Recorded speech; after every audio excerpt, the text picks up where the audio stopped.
And I think it would be entirely appropriate, even though he wasn't a member of this committee, just to remember Chris Black. So if I could ask everybody to stand in, please. Yes.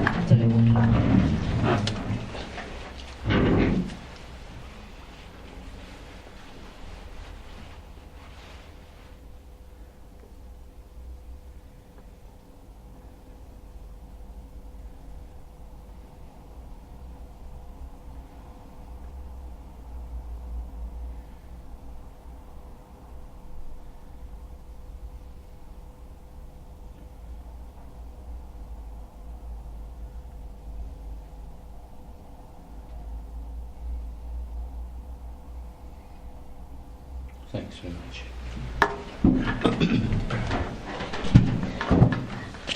Right. Going to the minutes of the last meeting, is it your wish that I sign them as a true record? Agreed. Thank you. I think there are no apologies and no visitors. Oh, well done. Well done. Just in time. Well done, George. Where's it there first? I don't always trust this. Oh, right. I've got them all. Let's have a look. That's it? If not, I'll just thank you. Right, first item on the agenda is item 6, which is the progress report. Open to you, members. I think I went over it for us in group, but Naomi's come along tonight, so Yeah. I think it would be wrong, given that there's not much on the agenda. To, oh no! Wait a minute. I'm talking ahead, aren't I? I don't know. Yeah, I'm talking ahead to the pooling item. Yeah, not quite there. But I'll come back. I'll start again later.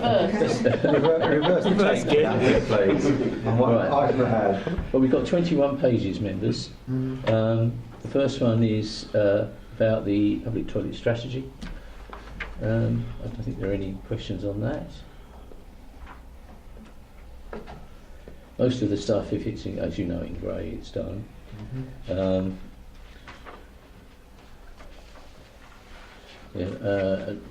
Issues on the petition raised, which were resolved.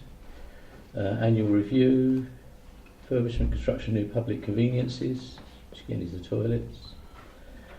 Community safety hubs, good to hear that's going ahead over at Raleigh Police Station, so that's great.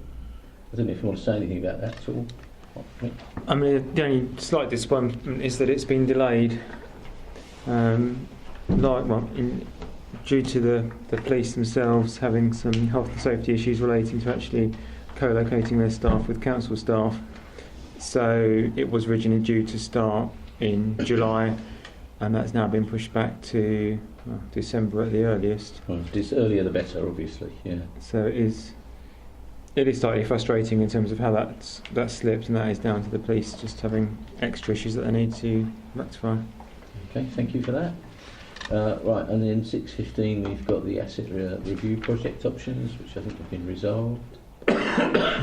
Please stop me if anybody wants to raise anything. Lease at 132 London Road, open space programme. And I think that's it. So members, know the report? Yep. Thank you. Yep. Right, so item 7. Wait for it. The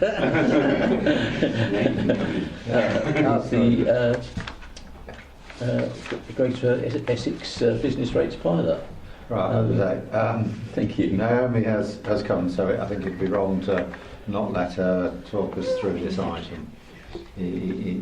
So. Okay, all right, thank you. Yeah.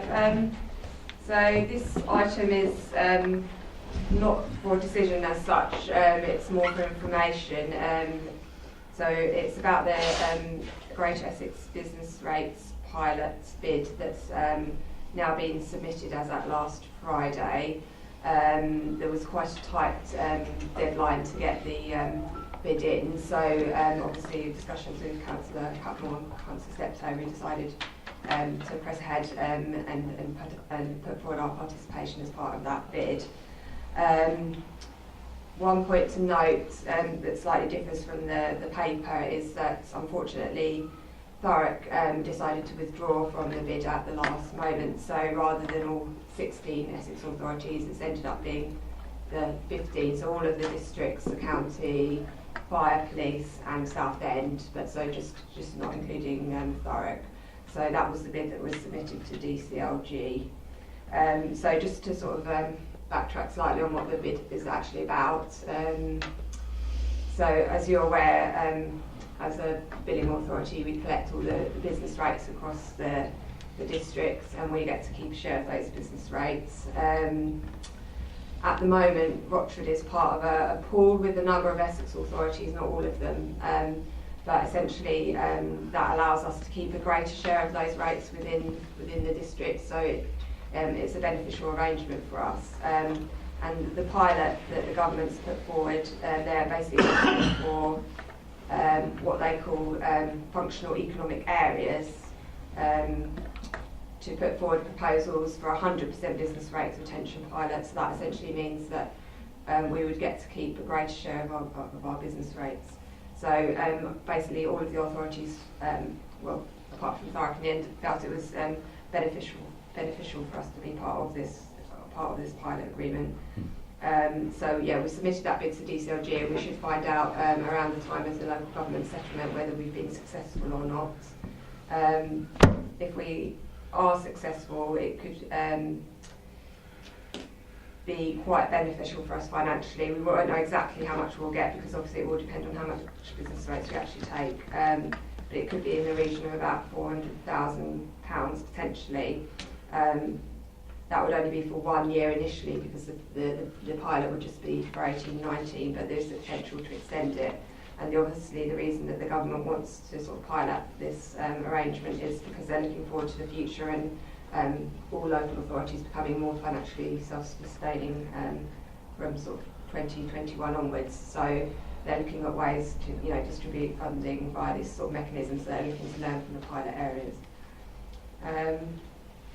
So yeah, that's basically the sort of summary of the position, but I'm happy to take any questions. Thank you. Do we know what was behind Thurrock's decision at the last offer? They haven't made a formal statement, but I don't think it's because they're going to be part of a different pilot area.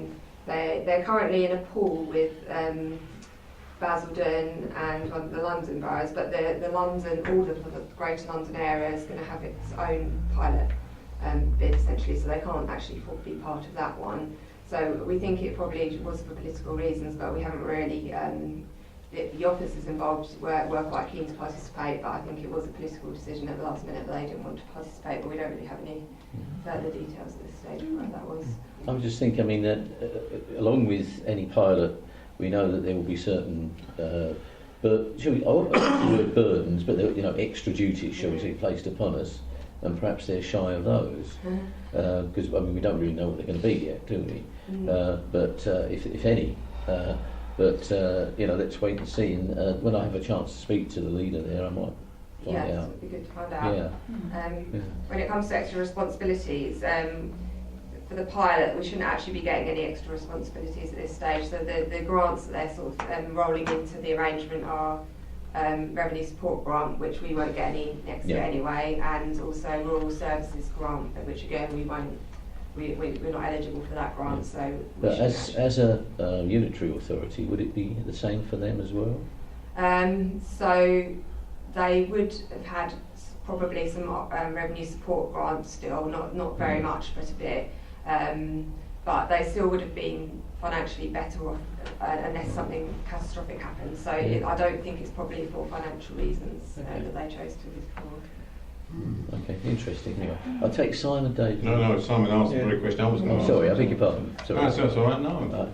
Take Mike first, and then I'll bring you in. With the hopefully when we get the business rates, it's obviously got to be shared out with county, police and fire. Where will parishes fit into this scenario? Will they, because they set their own precepts, will they be able to call on this at all, or will there be anything there as to how that mechanism will work for parishes, or will they just be totally outside it? No, they're basically outside of this sort of funding arrangement, so they're still set their own precepts, and obviously some authorities do choose to districts choose to give money back to their parishes as well, but there's no formal role for parishes as part of this arrangement, no. Thank you. Yeah. Yeah, this has just flagged up a very interesting dynamic vis-a-vis 2050 and the TGSC and our memorandum of understanding. That's just that's put a very interesting. Well, it's put a twist on it, but you don't know.